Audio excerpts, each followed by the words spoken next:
Hello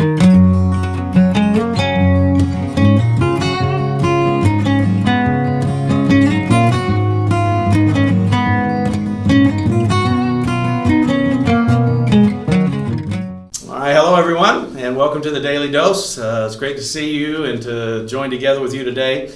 The last time we were together, I spoke about a passage in Romans chapter 1 that talked about not being ashamed of the gospel. And we talked about kind of what Rome was like and how it was kind of a city of its own. And it stood apart from every other place. And it was unique because it was a very sophisticated city. It was an educated city. There were temples and monuments and altars and just a very active city. It was also the seat of power for the Roman Empire.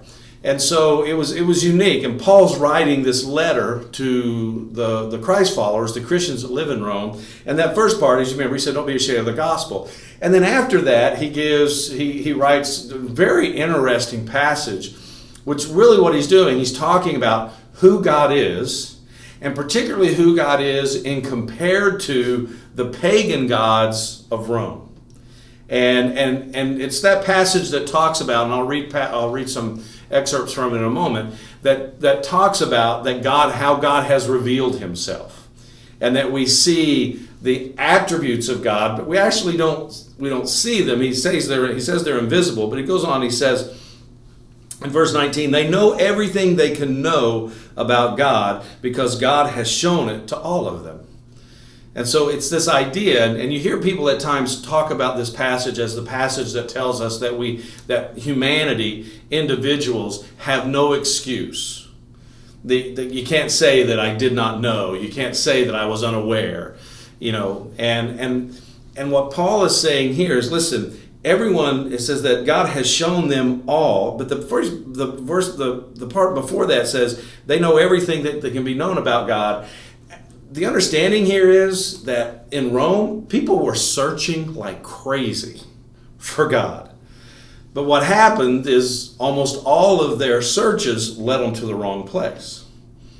And they were finding, they were hungry for this understanding. They had this very clear understanding and view of the cosmos, of the world, was we're not alone.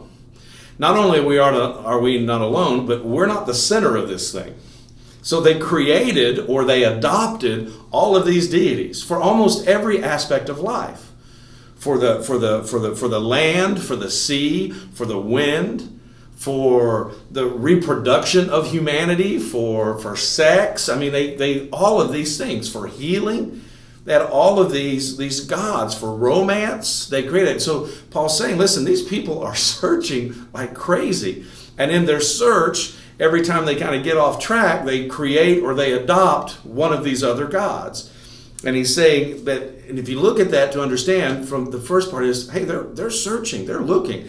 That's why I think it goes back to what he said before when he says, don't be ashamed of the gospel. I mean, contend for it. Share it, because the people you're living around are hungry to understand and to know who God is. The problem right now is they're just looking in the wrong places, and they're not finding what brings fulfillment to their life. And he goes, and God's eternal power and character cannot be seen. And this was one of the huge differences or even stumbling blocks for people. Because if you go back to Rome, every god that they worshiped, they personified. Every god, whether it was Poseidon, whether it was Athena, whatever, they personified that deity, and they built sculptures or temples or some place in which they could worship or express their worship to God. They developed images to have an understanding of who they were. They developed an understanding of things that they possessed, whether it was a trident, there's all kinds of things. And he goes on to God's eternal power and character cannot be seen, basically saying it's not in this hunk of stone that you sculpted. It's not in this elaborate temple. That's not where God is. And what Paul is saying is, listen, you know this. God's bigger than that. he can't be held captive there. He can't be recognized at that. And even so how you know that is from the beginning of creation, all that you see around you in the world of wonder, the beginnings of the universe, all the things, and he says you see God in that. And you know that that's where he is. And so they've got all this pantheon of deities. And the issue was all of them had a mythology. They all had a story. They all had these representations or these images. And what Paul is trying to tell them is, when we talk about the one true God, it's not like that. But actually, the one true God is alive. The one true God not only is alive, but the one true God, unlike any of these other false gods, actually came to us, revealed himself to us in flesh and blood. And as he talks of these things, and I love the passage when it says, and they know about God, but they don't honor him or even thank him. And again, he's saying, listen, these people are searching. And when you go back and you look at the New Testament church, when those first 100, 300 years, it is in the context of the Roman Empire where you see the church explode. And the reason I think, and I look at that, I says, the table had been set. These people had been searching for God their whole lives. Again, going back to Paul on the Areopagus or Mars Hill in Athens, where he looked around and he says, listen, you guys already know this. And they're like, how do you know? Because you have this monument over here to the unknown God.